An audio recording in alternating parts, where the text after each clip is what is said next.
the Bojinka dossier. And in this video, we're going to be going over the Central Intelligence Agency's report on Khalid Sheikh Mohammed, which is a subsection within the Bojinka report.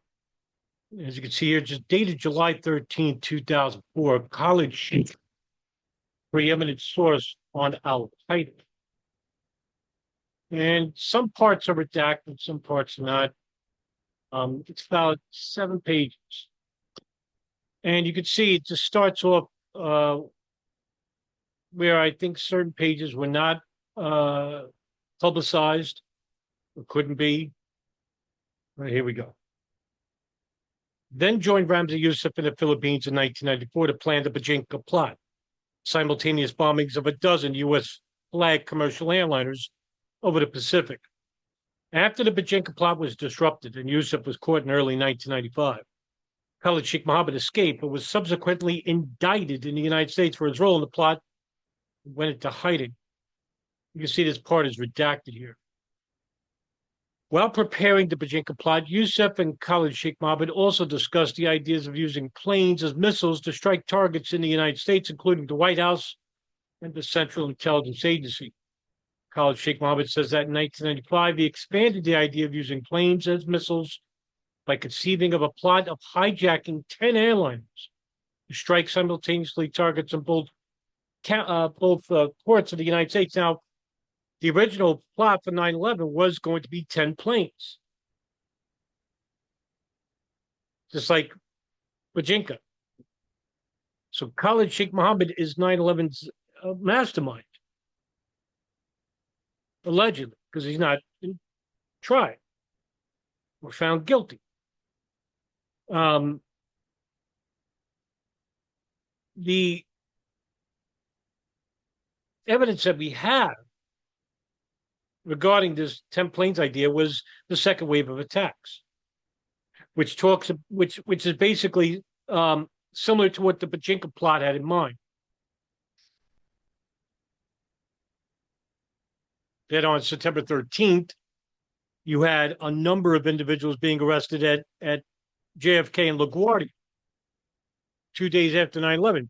And the only two people I know that ever reported on this was the great Paul Thompson, and of course, the great Nelson Martins, DJ Thermal Detonator. Only people. Why? Did they think this was basically a bunch of people that are, creating stories and not, some of these people, one was dressed as a pilot and he was a relative of the bin Laden family. Some people were caught one was caught with a bomb, or there was reports of a bomb on a plane. Some of them had knives.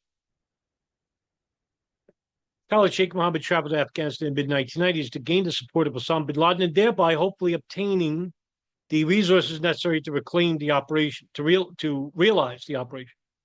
The Al-Qaeda leader at first demurred, but changed his mind in late 1999 and provided Khalid Sheikh Mohammed operatives and funding for a scaled-down version of the hijacking operation. This planning culminated in the September 11th attacks. Now, look,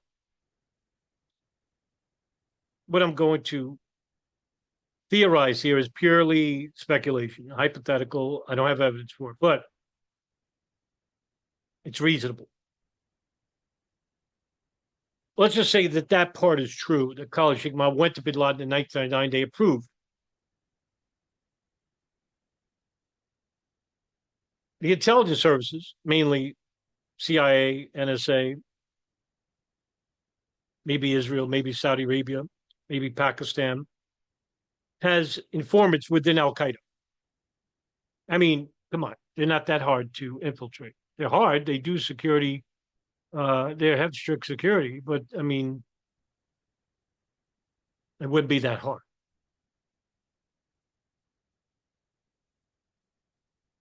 And when you have a group like the Mista of Rim, which is a very covert, small unit in Israel, where you have Israeli soldiers, Arab Israeli soldiers, or Israeli soldiers, who are to mimic the Palestinians and live within the West Bank and Gaza City. to find out information about, these groups, these terrorist groups, espionage. Israel is basically experts at.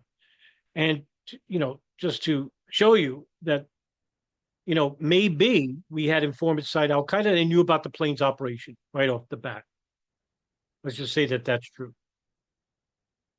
Well, you can actually manipulate the plot. If you know about certain things that's going to happen before they even happen, you can either let it be successful or not. This whole idea of no planes and no hijackers and no, Bin Laden's a CIA guy and, all this stuff is basically just, infantile, child's play. You don't need to go through all that route. You don't need to involve more people. Just need a few people with information. That's it.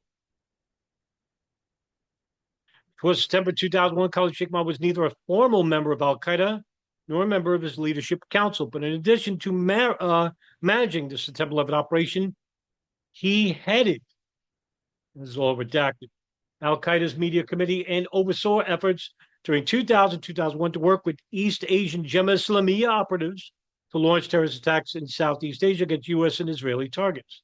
Khalid Sheikh Mohammed had stated that he intentionally did not swear bay'ah, a pledge of loyalty to bin Laden, till after September 2001, so that he could have ignored the decision by the Al Qaeda leadership to cancel the September 11 attacks. Interesting. After late 2001, the collapse of the Taliban regime, the dispersal of the Al Qaeda leadership and the prestige associated with engineering the September 11 attacks combined to propel Khalid Sheikh Mohammed into the role of operations chief for Al Qaeda across the world. Khalid Sheikh Mohammed stated that he had planned a second wave of hijacking attacks even before September 2001. There you go. All right.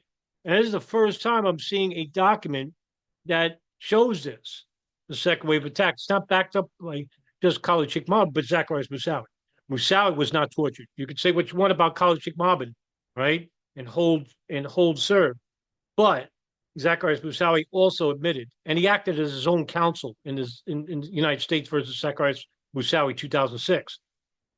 He basically said that he was going to be initially part of the initial strike against the United States, but then it was relegated to the second wave of operation. Now, look, Bob Graham, the co-chair of the Joint House Inquiry, he even admitted that he knew there were more planes involved, more than 4 planes. Not a conspiracy more. These are facts. So why did the federal government stick with the 4-plane story? Because the other attacks weren't successful, and we don't need to go that route. We don't need to involve more people. Could be. Maybe they didn't get this far. I don't know. Maybe they covered it up. I don't know.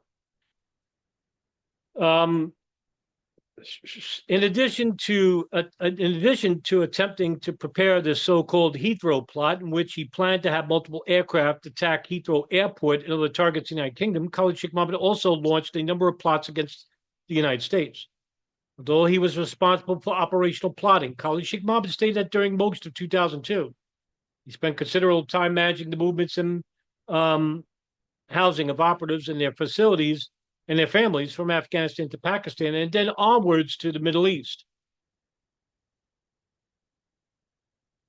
Since his March 2003 capture, Khalid Sheikh Mohammed, the driving force behind the September 11 attacks, as well as several subsequent plots against the United States and Western targets worldwide, has become one of the government's key sources in Al Qaeda.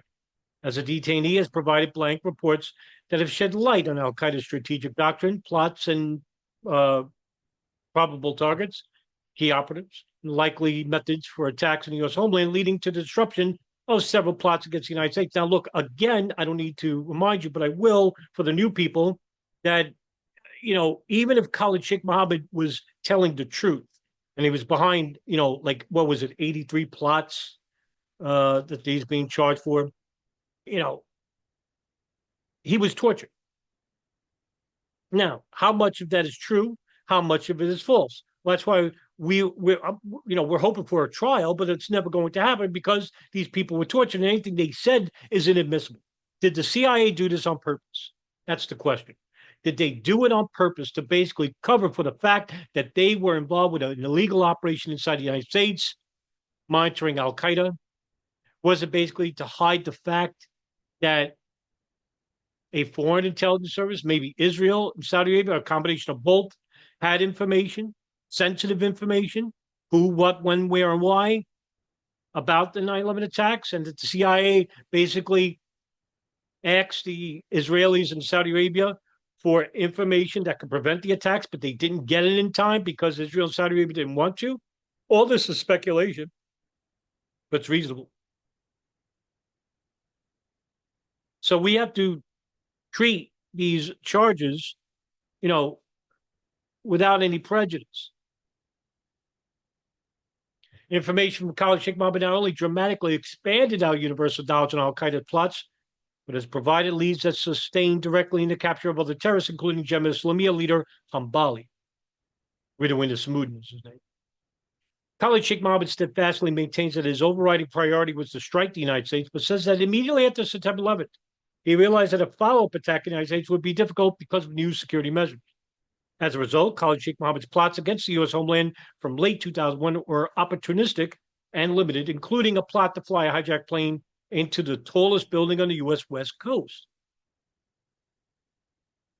And a plan to send Al Qaeda operatives and U.S. citizen Jose Padilla to set up bombs at high-rise apartments in U.S. City. I believe he's guilty of that. We captured Jose Padilla.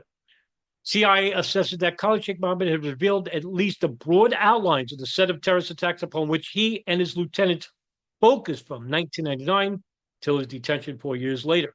We judge that Khalid Sheikh Mohammed has been generally accurate because his information tends to be consistent, and much of it has been corroborated by fellow detainees and other reporting. No, it hasn't. And the reason why is because basically what they did with other detainees was force, information out from them, whether it's true or false, in the hopes of having it connect true or false to another detainee like Khalid Sheikh Mohammed. You understand what I'm saying? So they were like torturing, say, Ramzi bin al-Shib and saying, where were you in 2002? Were you in Karachi? Were you in Islamabad, Jalalabad? He tells them a city that basically he was capturing him. And then they go to Khalid Sheikh Mohammed and they basically tell him that he doesn't say anything, or he tells them a false thing. Then they torture him and they get the same information. Forced confessions. Like I said, even if they were guilty or not, it doesn't matter. It's still ineligible for prosecution. All right, guys. I'm going to make that into 2 parts, right? We're going to make it 2 parts. We'll try to make it manageable. I know people don't like long videos and whatnot. So, all right. Thank you for tuning in. And the second video is we're almost done with the Bojinka series. I think maybe there is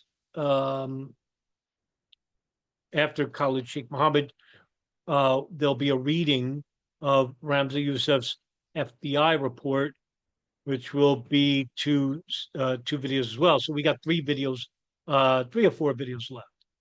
All right, guys. Listen, thank you very much. Have a great day, and I'll see you in the next video.